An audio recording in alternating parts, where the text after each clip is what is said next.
झील में उतरने या वोटिंग की इजाज़त नहीं थी। यह कितनी गहरी है किसी को नहीं पता।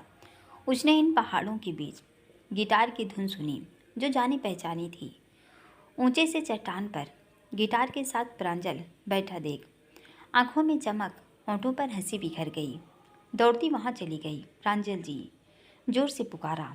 यह शब्द कान में पड़े तो हैरान हो उठ खड़ा हुआ। आहाना तुम? उसे देख आश्चर्य में था। यह सत्य था या भ्रम? आहाना यहाँ? यह उसकी कल्पना से परे की बात थी। वह तो मान चुका था कि अपनों की साजिश और अपनी नाकामी से वह अपना प्यार खो चुका है। मन का सुकून ढूंढने इन वादियों में चला आया था, किंतु आहाना ने यहाँ आकर उसे हिला डाला है। सिर पर ऊन और फर वाली गोल टोपी, काले रंग की गर्म जैकेट, जींस के नीचे गर्म जूते पहने थोड़ी दूरी पर ही खड़ी थी। गिटार नीचे रख दौड़ता उसके करीब आ गया। होंठों पर मुस्कान थी। कमर से पकड़कर गोल गोल घुमाना चाहता था, पर खुद को रोक लिया। आहाना, आहाना तुम यहाँ क्या कर रहे हो? आश्चर्य व खुशी से आंखों के मोती चमक रहे थे। आपको ढूंढने? मुझे? हाँ। कैसे पता निकाला कि मैं यहाँ हूँ? वह आश्चर्य में था कि आहाना ने उसे ढूंढ निकाला, जबकि वह यहाँ जहाँ भी ठहरा नाम बदलने ही रहा था ताकि अभिराज उस तक न पहुँचे। लोग चांद पर पहुंचकर पानी ढूंढ लाए और मैं अपने ही देश में आपको नहीं ढूंढ सकती थी। वह मुस्कुरा दी तो वह भी हंस दिया। उसके दोनों हाथों को थाम लिया। तुम कुछ भी कर सकती हो, मुझे इस बात से कोई शक नहीं, पर तुम्हें सामने देख विश्वास नहीं कर पा रहा। इतने दिन से बिना बताए गायब हैं, जानते भी हैं सब लोग आपके लिए कितना परेशान हैं। आपने तो कहा था कुछ दिन बाद लौट आएंगे, तो लौटे क्यों नहीं? मेरा यहाँ मन लग गया। आपके घर वाले तो परेशान है ना? बहुत सोच लिया सबके बारे में। यहाँ आया तो ज्ञान हुआ कि क्यों सिद्धार्थ आधी रात में गृह त्याग कर बुद्ध हो गए थे। मैं भी वहाँ लोभ माया छोड़ आया हूँ। उस दमघोटू माहौल से यहाँ के वातावरण में शांति एवं परम सुख है। आहाना ने गौर किया। उसके चेहरे पर वाकई में एक आभा थी, एक तेज था, वही जो पहले होता था, जिसे वह खो चुका था। आप तो खुश हैं, पर परिवार भी तो आपका ही है। उनके बारे में नहीं सोचा कि उन पर क्या बीत रही होगी। मेरे लिए वो दुनिया नहीं थी। ये आपका भ्रम है। उस समय हालात ही ऐसे बन गए थे। मैं भी चाहती थी कि आप वंशिका को उसके किए की सज़ा दें। वह अपना सबक सीख चुकी है, तो पुरानी बातों को भूलकर एक नई शुरुआत भी तो होती है। नए आगाज के लिए ही तो खुद को तैयार कर रहा हूँ, खुद को मजबूत बना रहा हूँ, अपनी नाकामियों से सबक सीख कर, ताकि भविष्य में ऐसी गलती न करूँ। मैं ना एक अच्छा प्रेमी बन सका, ना अच्छा बेटा, ना अच्छा दोस्त और ना एक सफल बिजनेसमैन। कभी कभी लगता जैसे मैं दुनिया के सांचे में फिट बैठता ही नहीं था। मेरे लिए यही जगह उचित है ना अद्भुत? उसने पूछा। हाँ, अद्भुत है, अतुलनीय है। वे दोनों थोड़ी देर बतियाते रहे। उसके बाद जानने उत्सुक था कि वह यहाँ क्यों आई है। तुम यहाँ क्यों आ गई? क्यों? नहीं आना चाहिए था। नहीं। आपको मेरा आना अच्छा नहीं लगा? ऐसी बात नहीं। तो कैसी बात है? इतनी दूर अकेले आई तो आपको ले जाने ही थी। क्या तुम चाहती हो मैं वापस लौटूं? हाँ, मैं आपको अपनों के लिए वापस ले जाना चाहती हूँ। यह फ़िलहाल संभव नहीं। उन अपनों से ही तो भाग कर यहाँ आया हूँ, तो अभी लौट नहीं सकता। पर क्यों? क्यों?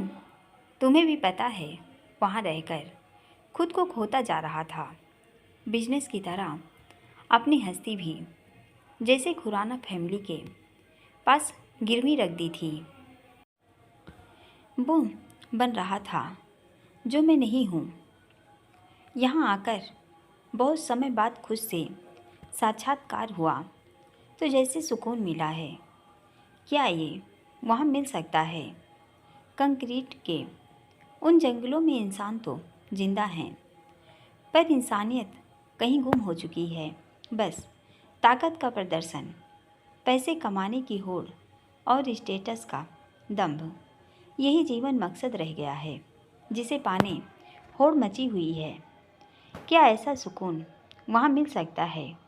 वह धीरे धीरे चलता झील की तरफ आने लगा।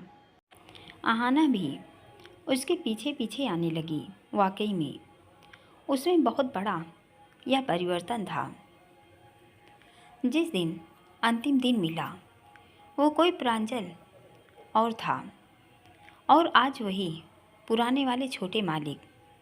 यहाँ वह खुश है और अब शायद उसे वापस ले जाना मुश्किल ना बन जाए। अगर उसे पता चला कि वह उसे वंशिका के लिए वापस ले जाने आई है, वह इनकार कर देगा। वह आकर झील से थोड़ी दूरी पर बैठ गया तो वह भी आकर वहीं बैठ गई। काफ़ी देर दोनों झील की खूबसूरती निहारते रहे, जिसके ऊपर सफ़ेद बादलों के टुकड़े तैर रहे थे। दूर चोटियों के पीछे से उचक कर देखते सूर्यदेव धरती से विदा ले रहे थे और उनकी अंतिम सुनहरी किरणें ऊंचे हिमाच्छिद शिखरों पर झिलमिलाकर अपनी आभा बिखेर रही थी। चुप क्यों हैं? लंबी खामोशी के बाद उसने ही चुप्पी तोड़ी तो उसकी तरफ देखने लगा। अचानक तुम्हें यहाँ देख वह खुशी मिली जो तब हो जब पहले मिलने पर होती। काश कि तुम ये कहती कि तुम मेरे लिए आई हो, पर तुम आई हो मुझे मेरे उन अपनों के लिए ले जाने जो मेरी खुशियाँ, मेरी शांति और मेरे प्यार छीनने के दोषी हैं। उसके मन की गहरी निराशा आवाज़ में झलक आई। माफ़ कर दीजिए सबको, आपके अपने हैं वो, उनसे नाराज़गी हो सकती है पर कुछ देर की, उम्र भर की नहीं। वे अपने जो मुझे वंशिका से शादी करने मजबूर कर रहे थे।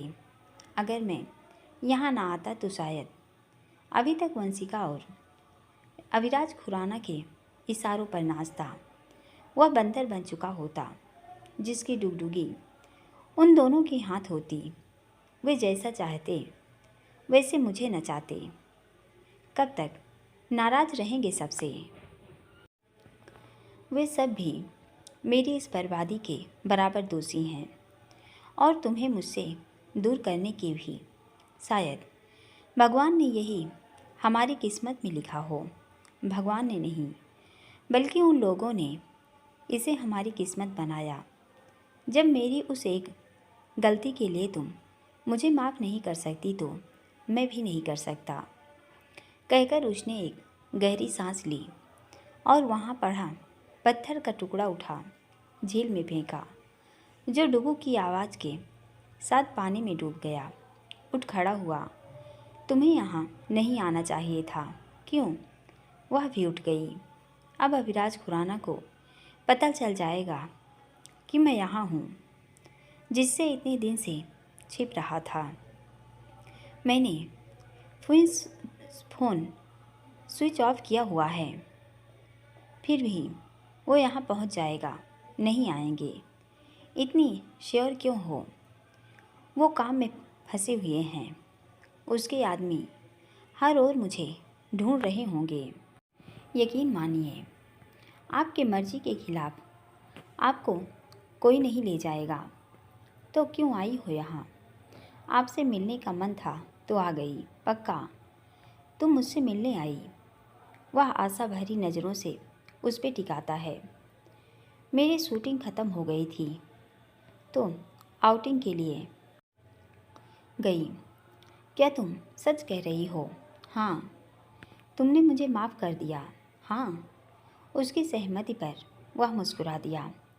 आज मेरे दिल से भारी बोझ कम हुआ। वह खुशी जताता है तो वह भी मुस्कुरा दी। चलो अब। कहाँ?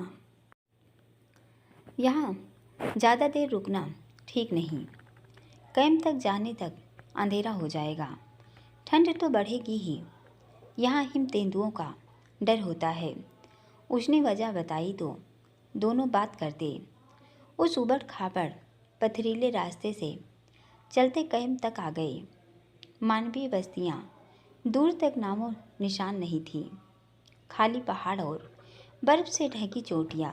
रात का तापमान शून्य से नीचे चला जाता है। फिर भी यहाँ टूरिस्ट रात बिताने टेंट लगाए हुए थे ताकि इस रियाले अनुभव को ताउम्र अपनी स्मृति में सजा सके। प्रांजल भी यहीं रह रहा था तो वह भी उसके साथ रह सकती है ताकि उसको साथ साथ चलने को तैयार कर सके। अब वह प्रांजल को साथ लेकर ही लौटेगी, जिसके लिए उसके साथ रहना पड़ेगा। तुम रमन को वापस भेज सकती है। देखा, वह अपनी गाड़ी के पास ही खड़ा था। उसे आया देखा तो गाड़ी में बैठ गया। वापस चलना है क्या मैडम जी? उसने पूछा। नहीं, सुनकर थोड़ा अटपटा गया। यहाँ बहुत ठंड होती है। टेम्परेचर माइनस में चला जाता है। पतले तिरपाल के टेंट हवा रोकने में असमर्थ होते हैं। आप यहाँ रात नहीं काट पाओगी। यहाँ से चलो। रात काजा में रुकेंगे। वहाँ तक मैं आराम से गाड़ी चला लूँगा। उसके वहाँ रुकने के निर्णय को गलत कहता है। यहाँ रात का तापमान बहुत नीचे चला जाता है। ये मेरे साथ हैं, मेरे दोस्त हैं। जब ये रह सकते हैं तो मैं भी रह सकती हूँ। इस रास्ते में तुम्हें पता नहीं चला कि मैं कितनी स्ट्रांग हूँ। हाँ, हो स्ट्रांग, पर फिर भी एक बार सोच लो। ठंड जब बहुत ज़्यादा होगी, आपकी कल्पना से कहीं अधिक।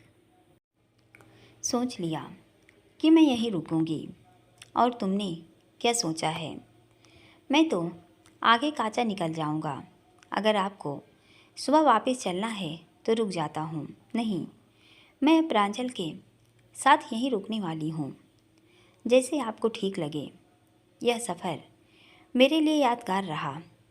इसे मंजिल तक पहुँचाने में तुमने मेरी बहुत मदद की।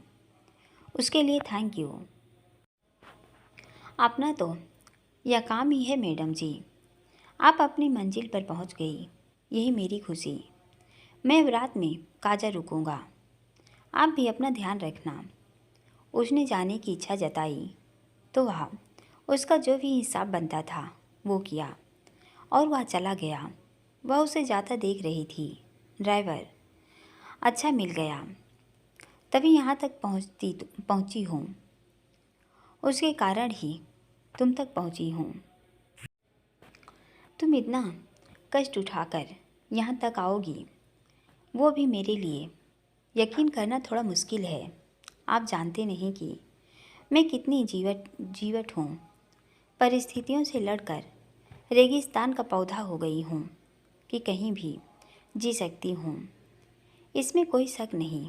देखकर शायद अंदाजा लगता है जीवन में इतनी समस्याओं व असफलता से पाला पड़ा कि खुद को मजबूत बना लिया है कि धूप, बारिश, ठंड, गर्म सब सहन करना आ गया।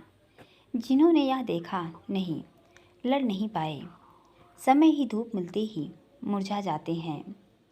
सुपर मॉडल और एक्ट्रेस का ताज सिर लेने से पहले इतनी विषम परिस्थिति से गुजरी कि जब जीवन से अच्छी मौत भी लगी। पर मैंने चुनाव हमेशा जीवन का किया, संघर्ष का किया। जिनको सब सुख मिले, एक असफलता में ही निराशा में जाकर पलायन का रास्ता चुन लिया। किसकी बात कर रही हो? मेरी? उसका आशय खुद को समझ कर बोला। हर किसी की मानता हूँ। उन हालात में मैं भी परिवार के आगे, खुराना फैमिली के आगे कमज़ोर पड़ गया। वंशिका से शादी न करने का फैसला भी तब लिया जब चीज़ें मेरे हाथ से फिसल चुकी थी। पर मैं अब मजबूत बन रहा हूँ और अपनी हर गलती स्वीकारता हूँ। स्वीकारोक्ति सबसे अच्छा गुण है। जिस दिन हमारे अंदर अपनी नाकामियों को लेकर स्वीकारोक्ति की भावना आ जाती है, आधी समस्याएं तो रहती ही नहीं हैं। बिल्कुल ठीक। और यह मैंने इस ठंडे बीहड़ बियाबा में आकर सीखा, जहाँ जीवन की कल्पना भी असंभव है। यहाँ लोग बेहद कठिन वातावरण से भी जीवन यापन कर रहे हैं। ज़रूरत की छोटी सी वस्तु जुटाने भी मीलों पैदल चलना पड़ता है और हमें सब सुविधाएं होने के बावजूद दुख घेरे हुए है। बिल्कुल सही कह रहे हैं। वैसे हम क्या आज यहाँ रात बिताने वाले हैं? हाँ, यह भी एक अद्भुत अनुभव है। ठंड बढ़ने लगी है, आ जाओ। वह उसे उस तरफ ले आया जहाँ उसका टेंट लगा हुआ था। सफ़ेद तंबुओं में आकर के टेंट्स की कतार बनी हुई थी। एक सफ़ेद रंग का मोटा प्लास्टिक का बना पारदर्शी तंबू में आकार के बना था। वह उसे उसमें ले आया जो सभी सुविधा युक्त था। टेंट के लिए पहले ये बुकिंग करनी पड़ती है, तो अलग नहीं मिल सकता था। तो प्रांजल के कहने पर उसके लिए भी एक बेड वहीं लगा दिया गया। ठंड बहुत बढ़ गई थी, तो एक्स्ट्रा गर्म कपड़े पहन लिए। एक टेंट में खाने की व्यवस्था थी, वहाँ जहाँ खाकर आ गए। सोओगी या गिटार सुनोगी? मैं अभी सोऊंगा नहीं, बाहर जा रहा हूँ। मैं भी नहीं। बाहर अलाव जल रहा था। उसने गिटार उठा लिया, बाहर जाने मुड़ा। उसने पूरे टेंट का मुआयना कर डाला, पर एक चीज़ कहीं नहीं दिखी। न उसकी बनाई कोई पेंटिंग, न कैनवास, न रंग, न ब्रश। ऐसे क्यों? वजह समझ न आई। क्या दिन भर इन्होंने चंद्रताल पर पेंटिंग न की होगी? यह सब अटपटा लग रहा था, तो पूछा, आपने गिटार उठा रखा है, पर रंग ब्रश कैनवास कहाँ हैं? इतनी खूबसूरत जगह पर भी करता नहीं। वह धीमे से बोला, पर क्यों? उसके पूछने पर वापस बैठ गया। जब मुंबई से आया, सोचा था धर्मशाला जाकर बेरोक टोक पेंटिंग करूँगा। बस मैं और मेरे रंगों की भरी दुनिया। अपने अधूरे प्यार की कसक, जिंदगी के खालीपन को कैनवास पर उतारना चाहता था। वही मेरे लिए सुकून था, जिसमें कोई मुझे टोकेगा रोकेगा नहीं। मैं तुम्हारी बहुत सारी तस्वीरें बना सकता था, जिन्हें छिपाने की ज़रूरत नहीं होती। न कोई उनको खराब करता, न फाड़ता। धर्मशाला पहुंचकर कैनवास बिठाकर फेरने ब्रश उठाया तो जैसे रंग गायब हो गए। ब्रश ने उंगलियों ने चलने से इनकार कर दिया। मैं बिल्कुल ब्लैंक हो गया, कोरे कागज़ सा। ब्रश हाथ से छूट गया, तब से उठा ही नहीं पाया। ये क्या कह रहे हैं? यह सच नहीं हो सकता। आहाना ने सुना तो सन्न थी। हाँ आहाना, तुम्हारी तरह मेरी कला भी मुझसे रूठ गई। ऐसे नहीं हो सकता। आखिर क्या मतलब रह जाता उन रंग का, ब्रश का, कि कभी वो तस्वीर ना बना सका जिसमें तुम्हारी आँखों में मेरा प्यार हिलोरे मार रहा होता था।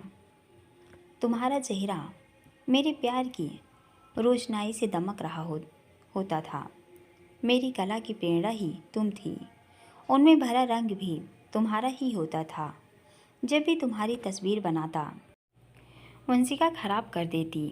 छोड़कर गई तो तुम्हारी यादों को तस्वीर में संजोता और छुपा कर रखता। वंशिका देखते ही फाड़ देती, और वैसे भी वो सब अधूरी होती थी। क्यों? उनका दिल ही प्रॉपर न बना पाता। सोचता जब मिलोगी तो इन सब को मुकम्मल कर दूंगा, पर मेरी मोहब्बत की तरह वो पेंटिंग भी अधूरी रह गई, कभी मुकम्मल न हो पाई। और मेरी कला भी यहाँ आकर मैंने एक दिन भी पेंटिंग नहीं की और न कभी करूँगा। आवाज़ में दर्द उभर आया। आप ऐसे कैसे कर सकते हैं?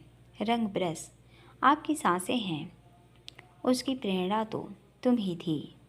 जब तुम बिन जी लिया तो इस बेरंग दुनिया को कैनवास पर उतार कर भी क्या करूँगा? मैं उन रंगों का भी क्या करूं जिनमें हमारी मोहब्बत संजो नहीं पाया, तो इस संसार को संजो कर क्या करूंगा? अब कभी पेंटिंग कर पाऊंगा मुझे नहीं लगता। टूटे साजों को तारों पर बजाने की कोशिश करता हूँ और यकीन मानो अब मेरा मन भी नहीं होता पेंटिंग करने का। सुनकर आहाना के अंदर जैसे टूटन महसूस हुई। कुछ पिघल रहा था कि कुछ गलत हो रहा था जो नहीं होना चाहिए था। उसके लिए रंग और ब्रश वैसे ही जैसे दिल के लिए धड़कन एक दूजे बिन अधूरी। उसे याद हो आए वो दिन जब वह लंदन से लौटने के बाद पेंटिंग बनाने में इस कदर खोया रहता कि खाना पीना भी भूल जाता, कभी कभी तो खुद को भी। जब घंटों उसमें गुम रहता तो वह खाना लेकर उसके आगे पीछे घूमती कि वह कुछ खा ले। लाल पीले नीले रंगों से सने हाथ दिखाता कि अभी नहीं खा सकता तो खुद चम्मच से खिलाती। ब्रश कभी दांतों तले दबा होता तो कभी कान पीछे दबाया होता। चेहरे कान व बाल भी रंगीन होते जैसे खुद को रंग मिलाने की पटिया बना देता, जिसमें मन की तुलना डुबोता तभी चित्रों में जान भर देता। तस्वीरें जीवित करने खुद को रंगों में डुबोना पड़ता है। अक्सर उसके पूछे सवाल का जवाब देता, तभी उसकी बनाई तस्वीरें इतनी जीवंत होती कि मानो बोल पड़ी थी। कभी कभी तो जलन होती थी उन तस्वीरों से जिसके लिए वह सब कुछ भुलाए रहता। ब्रश कभी प्यार से अंगुलियों में दबी होती, कभी दांतों तले, तो पुराने होने के बाद निशानी के तौर पर घर ले जाती। आड़ी तिरछी बनाना सीख गई थी। वही शख्स आज चित्रकारी भूल गया है, विषाद भरा है। कलाकार के कला रूठ जाना, तन से मन जुदा हो जाना, जिसे छीनने की दोषी हो गई है। कल तक जिस उसकी आंखों में सब उसके गुनाहगार थे। मन के सुकून के लिए थोड़ा सा स्वार्थी होकर क्या सोचा कि सबकी गुनाहगार हो गई। कानों में मीठी धुन गई कि कदम खींचते बाहर आ गए। सर्द काली रात को गरमाने अलाव जलाए बैठे 8-10 लोग और गिटार दोनों हाथों में थामे उसके तारों पर अंगुलियों के चोटों से झनकार उत्पन्न करता। बाल गर्दन तक बढ़ गए हैं, दाढ़ी भी बढ़ गई है, बिल्कुल किसी यूनानी दार्शनिक सा लगता है। पर मन की पीर किसी सूफी सी तुलिका हाथ में उठाए तो चित्र बोलने लगे। गिटार के तारों को अंगुलियों से छुए तो वे गाने लगे। मन पर दस्तक देती कर्ण प्रिय संगीत के मोह में बंधे सब खोए हुए थे। कुछ गाइए ना, वह गाता भी अच्छा है। भला उसकी फरमाइश कैसे टालता। गुलाम अली की गाई गज़ल गुनगुनाने लगा। हम तेरे शहर में आए हैं मुसाफिर की तरह, सिर्फ एक बार मुलाकात का मौका दे दे। हम तेरे शहर में आए हैं मुसाफिर की तरह। मेरी मंजिल है कहाँ, मेरा ठिकाना है कहाँ। सुबह तक तुझसे बिछड़ कर मुझे जाना है कहाँ। सोचने के लिए एक रात का मौका दे दे। हम तेरे शहर में आए हैं। अपनी आँखों में छुपा रखे हैं जुगनू मैंने, अपनी पलकों में सजा रखे हैं आंसू मैंने। मेरी आँखों को भी बरसात का मौका दे दे। हम तेरे शहर में आए हैं मुसाफिर की तरह। आज की रात मेरा दर्द मोहब्बत सुन ले, कप कपाते हुए होठों की शिकायत सुन ले। आज इजहारे ख़यालात का मौका दे दे। हम तेरे शहर में आए हैं मुसाफिर की तरह। उसके सुमधुर सुरों में सजी संगीत की तानों से सुनसान स्पीति घाटी संगीत से गुंजार हो गई। विभावरी के तारक टिमटिमाहट भूल गए। सुरमई रात में आबनूसी पहाड़ टकटकी बांधे थे, जिनसे लौटती अनुगूंज से घाटी गुंजान मान थी।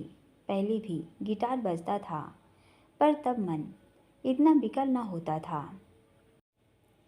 अभी उसकी हृदय पीड़ा सुरों में घुलकर मन को पीस रही थी। बस यूं ही बैठे रहते अगर अथॉरिटी के लोग वहां आकर उन्हें उठाने न कहते।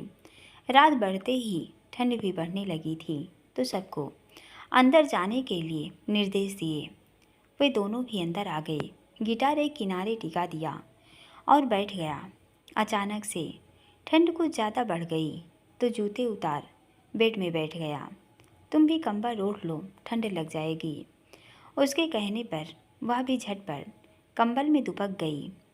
आग से हटने की ठंड जैसे हड्डियों से घुसकर कंपन पैदा करने लगी थी कि दांत किटकिटा गए। टेंट ज़्यादा बड़ा नहीं है। एक तरफ बाथरूम बना है, दूसरी तरफ उसके कहने पर किसी तरह एक बेड एडजस्ट किया है। दोनों बेड के बीच बहुत अधिक फासला नहीं था। बहुत ठंड है, वह दोनों हाथ रगड़ती है। तो वह हंस दिया। मैंने तो पहले ही कहा था कि यहाँ ठंड होगी। वह मुस्कुरा दिया। उसने गौर किया, मुस्कुरा तो रहा है, पर होठों की हंसी आंखों तक नहीं पहुँचती। ठीक उसी तरह जैसे रंग ब्रश कैनवास तो हैं, पर वह पहले वाला प्रांजल नहीं जो कैनवास पर बोलती तस्वीरें उकेर सके। अपने रंगों से दूर होने का दुख सालता होगा तो अकेलापन महसूस करता होगा। तभी वह सुकून गिटार में ढूंढ रहा है। वह अभी भी बैठा हुआ था। जब उबड़ खाबड़ रास्ते पार कर इतनी दूर आ ही गई हूँ तो ठंड से भी मुलाकात कर लूँगी। जो एक बार निश्चय करती हूँ तो पूरा करती हूँ। और अधिक शिकायतें नहीं होती मुझे। और यहाँ ना आती तो मुझे आपका यह रूप भी कहाँ देखने को मिलता। कौन सा रूप? म्यूजिशियन का। आप गिटार बहुत अच्छा बजा लेते हैं। उसने उसकी प्रशंसा से बात शुरू की। Thank you. कुछ खास नहीं, बस यूं ही कोशिश कर लेता हूँ। वह मुस्कुराया। गाते तो आप हमेशा से अच्छा हैं। मजाक कर रही हो? नहीं, मजाक नहीं। आप पर भगवान की कृपा है, तभी तो सभी कलाओं से महारत है। आप पेंटिंग भी शुरू कीजिए। वो नहीं होगी, कोशिश कीजिए। नहीं होगी अब। पर क्यों? वजह ही खत्म हो गई। उदासी की बदली चेहरे पर छाई तो गहरी सांस ली। क्या हम खाना खाना भूल सकते हैं? नहीं, तो आप पेंटिंग करना भी नहीं भूल सकते। भूल नहीं सकते, पर गहनता से मन से कर भी नहीं सकते।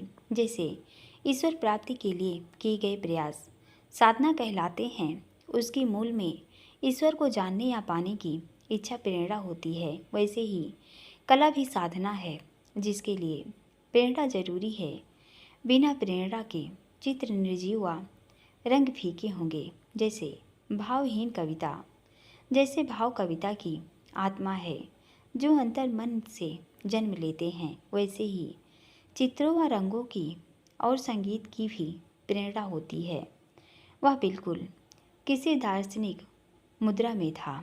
ऐसा क्या? हाँ, आप भी जानते हैं, मैं तो ज़्यादा पढ़ी लिखी नहीं हूँ। यहाँ तक कि कॉलेज भी नहीं गई हूँ, तो ज़्यादा ज्ञान नहीं है। बस इतना जानती हूँ कि बिना रंग ब्रश के आप भी अधूरे हैं। वह उसे देखती बोली, इस अधूरी जिंदगी का चुनाव मैंने खुद ही तो किया है। किस्मत किस्मत समझकर स्वीकार लीजिए। मन नहीं स्वीकारता। प्रेम में रची गई कला मनोहारी व मनमोहक होती है और विरह में भरे दिल छूने वाली। पर मैं तो दोनों ही नहीं कर पा रहा। मैं न तानसेन बन दरबारी बन सका और न प्रेम की पीर बन बैजू बावरा। मैं भटक गया हूँ, जिसकी प्रेरणा खो गई है उसके प्रेम की तरह। शब्दों में अपार दुख झलक आया। कौन बैजू बावरा? उसके मुख से बैजू बावरा का नाम सुन चौंक गई। मध्यकाल का बहुत बड़ा संगीतज्ञ। उसने क्या किया था?